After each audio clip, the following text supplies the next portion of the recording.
It's funny actually, but it took me until the Sabaody arc to realize that the author is absolutely fucking insane. I can't think of any other story I've watched that drops the other shoe as hard as One Piece does. If I had to visualize my heart rate throughout this particular saga, it would probably look something like this. Haha, this guy has the same face as Sanji, isn't that funny? Oh, okay, slavery is a thing in this world now. Okay, that's fine. And dang! I was not expecting that punch. Talk about a satisfying conclusion.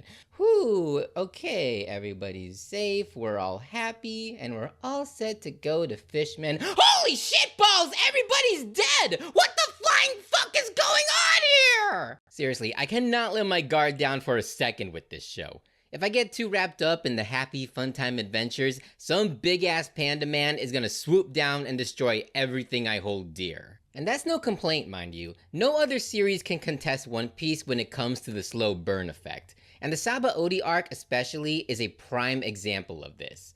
Take the very beginning of the arc when the Straw Hats go on a starter quest to save their old enemy Octopus Guy from some bounty hunters. In the grand scheme of things, this is really nothing extraordinary. We meet a couple quirky new characters in the form of Kami and Patrick Star, reunite with an old enemy turned friend, and the Straw Hats defeat some weirdo villain and learn some valuable lesson about forgiveness or some shit.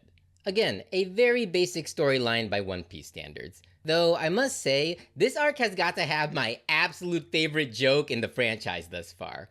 Seriously, the build up to the Duval face reveal was something masterful, dude. I can only imagine how this played out in the manga, with the characters giving all these vague hints as to what Duval's true identity was, and the fans compiling them in an attempt to theorize which of the Straw Hats' former enemy was behind the mask, only to get completely blindsided by the author fucking around again. Comedy gold, thy name is Ichiro Oda. So yeah, a killer start to an otherwise devastating story arc. But even amidst all the jokes and Sanji rearranging the guy's face, we still get some of that expert foreshadowing that One Piece fans are always gooning over. I don't know what all that hockey stuff is all about, but apparently Luffy has it, and now I actually have to start paying attention to the overall plot now. Lucky for me though, One Piece actually has a pretty solid track record for compressing a lot of information. When the Straw Hats make a pit stop to the Sabaody archipelago so they can cover themselves in Vaseline and crawl under the red line to get over to Fishman Island, we meet a fuck ton of new characters, and it honestly left me feeling pretty intimidated. I can barely remember the people in my own neighborhood half of the time. You expect me to memorize 11 new pirate names and what each of their gimmicks are all in the same episode? I only have one brain, Oda. What, you want me to cut the names of my family members so I can make room for all these people? Cause I'll do it. Alright, let's see here. We got Kid Iron Man, Big Monk Guy, literally Al Capone, Magic Hands, the Token Girl member, Drake, Monkey D. Luffy, Mosshead, Musical Chairs, Who the Fuck Are You, and Trafalgar Law. But One Piece is goated for a reason, and the author knows how to craft a compelling story that doesn't necessitate remembering a bunch of nobody's names. As a result, the Sabaody arc chooses to focus itself on a theme that all fantasy anime just loves to include: slavery, and why it's actually okay. Honestly, I never imagined One Piece would ever be dark enough to actually make this part of the narrative. And to its credit, at no point does One Piece ever try to excuse, diminish, or otherwise try to make slavery out to be some weird sexy thing. Y'all know what I'm talking about. So the story here is that a bajillion years ago, the world government was founded by some random chodes known as the Celestial Dragons. And they piss me off, cause not only are they not actually dragons, they also think they're hot shit. And their descendants basically infringe on everyone's human rights because of their royal bloodline or whatever. In short, slaves and slave auctions are totes legal here. And it becomes the catalyst for the Sabaody arc when Kami gets mermaid napped and is put up for bidding. Now, of course, the Straw Hats aren't having any of that. And it leads to one of the most cathartic moments in the history of One Piece.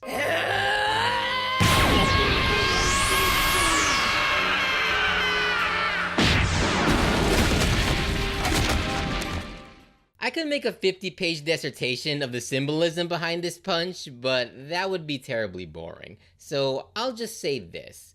Luffy basically doomed his whole crew for this moment, and we stand behind that decision 100%. Anyway, chaos ensues, and Kami gets saved by yet another one of One Piece's cool old men with a drinking problem. But he's not just any cool old man with a drinking problem.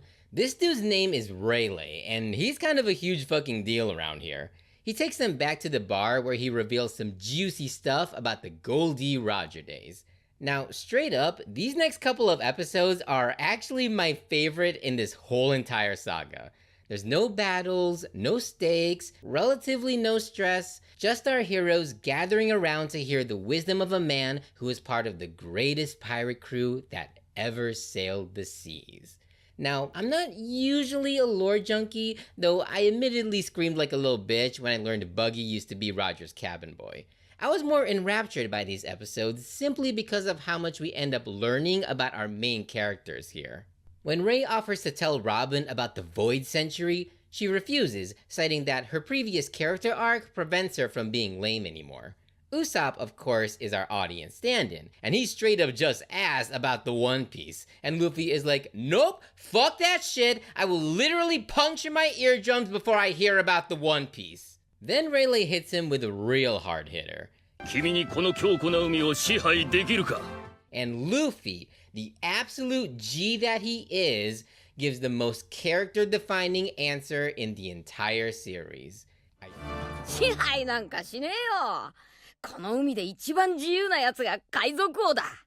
You know, it's funny, but for somebody as simple-minded and straightforward as Luffy, I feel like there's still so much about him that's kind of an enigma.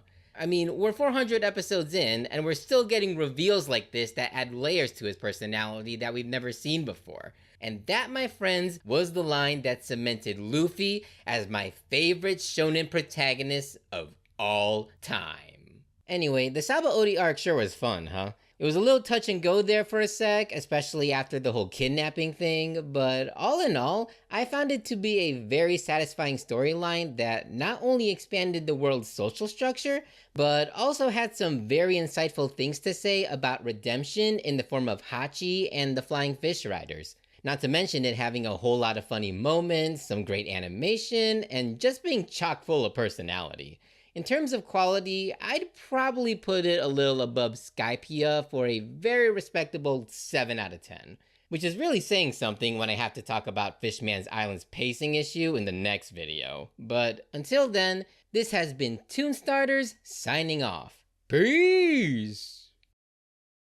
I gotcha, didn't I? So, here's the ending that actually happens. The Marine Forces, which consist of Kuma's sex bots, Jeff Goldblum, and whoever he is, arrive on the island to raid on all the pirates. And the Straw Hats, well, they lose. Like, outright. They die. Okay, fine. Not literally, but spiritually, the Straw Hats are dead. And frankly, so was I. When you have a show that's been on the air this long, you tend to get a feel for the kind of story developments you think they'll never ever cross. Death has always been that for One Piece. After fake out, after fake out, after fake out, I was beginning to think that on-screen dying was just one of those things that was completely off the table. Even more so if it involved the main characters. But I got too comfortable, man. I got so used to One Piece ending their story arcs with a big party that I forgot that characters don't have that meta sense. So here I was, episode 405. Zoro just got bamfed out of existence and I immediately felt my stomach drop. I had heard the rumors, even way back in East Blue, that an arc would eventually come around where Luffy lost everyone. And I realized right then and there, today was that day. Zoro's gone, and one by one, the rest of the Straw Hats follow suit. Brook, gone. Usopp, gone. Sanji, gone. Frankie, gone. Nami, gone. Chopper, gone. Robin, gone. Luffy, gone. This absolutely crushed my soul, dude. And it's in large part due to Toei Animation bringing their A game. When I read the chapter that this was based on after the fact, I realized just how much the anime elevated this scene to the high heavens. I could go on for days about how this particular sequence needs to be studied in schools, man. Like, just look at the way he kicks his legs and clutches his head, smashing his face into the ground while digging for something nebulous that's no longer there. You just can't get this kind of character acting by watching cartoons, bro. You only get it by having an intimate understanding of people who have truly lost their whole world. And of course, I must commend Mayumi Tanaka for giving such an S-class performance. Her screaming is on point, as per usual, but more impressive to me is just how much pain she can express in Luffy holding back his tears. It's a great reversal cause we're so used to Luffy going full ham with his emotions that it actually hits you just how powerless he must feel that he's actively trying to restrain himself. I don't know how the fandom was back in the day when this shit was first broadcast, but I don't know how y'all managed to survive after this. Especially considering there's so much about this tragedy that's shrouded in mystery. Why did Kuma send them away instead of killing them? What were the words that he said to Rayleigh earlier? Why didn't I talk more about Trafalgar Law in this video? It's one thing to experience loss, but not being allowed to understand that loss is just too fucking cruel, man. Suffice to say, I'm in immeasurable pain right now, and the only thing in the universe that can hope to alleviate it is an island of baddies.